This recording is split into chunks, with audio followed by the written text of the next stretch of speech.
Hi, it's me again with Corel tips and tricks. Pretty cool little seamless pattern that you could make. I don't know that you'd ever draw it, but it's a pretty unique pattern.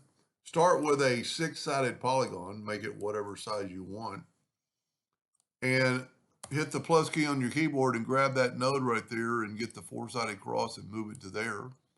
Then hit the plus key on your keyboard, grab that top node, grab that top node with the four-sided cross and snap it right to there. Now we're going to just draw a couple of 3-point lines. So we're going to take a line and go from there to there. It doesn't look like that was in the center, but it is. And then go from there to there, and then go from there to there. Now all you need to do is take away a few lines, and you get this shape, which looks kind of like a corner elbow. Now we're going to make new shapes. So we're just going to fill it in with the Smart Fill tool. I'm going to nudge it over. And then that way these are solid shapes and not these pieces. If you can see down there, there's 5 objects, and then this is just 3.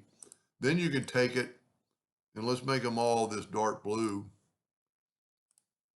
I could have done that with the Smart Fill tool, but then take this one, hold down the control button and add a little light to it. I'm clicking on that lighter color, then grab that one and hold down the control button and maybe even add a little darker to it. Whoop, not too far. I'm holding down the control button, so it's making it darker. I need to make this one a little bit lighter, so I'm going to put a click of white to it, a couple of them, 3 of them. Now, grab it all, Control G, and let's make it just this top dimension, which is across to 2 inches. I'm going to change my nudge factor to 2, and then I can hit the plus key and hit the arrow, right arrow, and then I can Control D and make as many as I want. Now, I could group them all together and move them down there individually, but if we take our parallel dimension tool and go from that node to that node, and we got 1.73, and it's always the last thing selected so you can delete it, then just change your nudge factor to 1.73.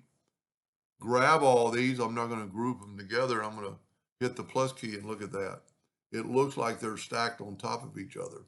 Now this would be a kind of a good one to use the clone tool. So let's just do that. We're going to get rid of all these except for this one.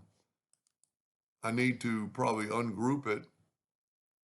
And I'm going to have to clone each part. And I'm going to set, well, my nudge factor ought to be high. Well, let's set our nudge factor on like 3 inches. Then I'm going to take this top part and I'm going to go to edit and clone, and I'm going to move that out of the way with the left arrow key. I'm going to get this one, go to edit and clone, move it out of the way. Get this one, go to edit and clone. Now this is going to be our control curve. So we're going to go right here. We're still at 2 inches. So let's change our nudge factor to 2. And I'm not going to have to ungroup these or group them. I'm just going to keep them separately. And then we're going to measure that. It ought to be that still that 1.73, but we'll just make sure. And it is. So now we can change our nudge factor to 1.73 and just grab them all. We don't have to group them, Control D, and move them down. Now this is our control curve. Let's put it over here so we can kind of zoom in. And then we could take this color and hold down the control button and actually make it lighter. And look at all the ones on the board. We could actually make it that dark blue and, make it lighter still, almost too white. Then we could grab that one. Let's hold down the control button and just add some black to make it a little bit darker. Whoop, I wasn't on the clone.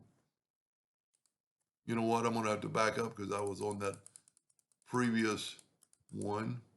So I need to grab that, hold down the control button and add black and see how it's making it darker. I'm really not doing it any justice, but now we can take this one and let's make it red. And look at that, all the ones are red. And we could change that, you know, by adding a little white, holding down the control button. It just makes it kind of ugly. Add a little yellow, maybe add that orange, or maybe just click on the orange.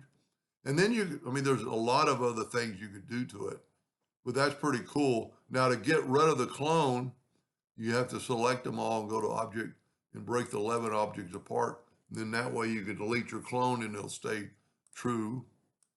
And then just grab you a rectangle tool, make a black box, go up to object, order, backup page.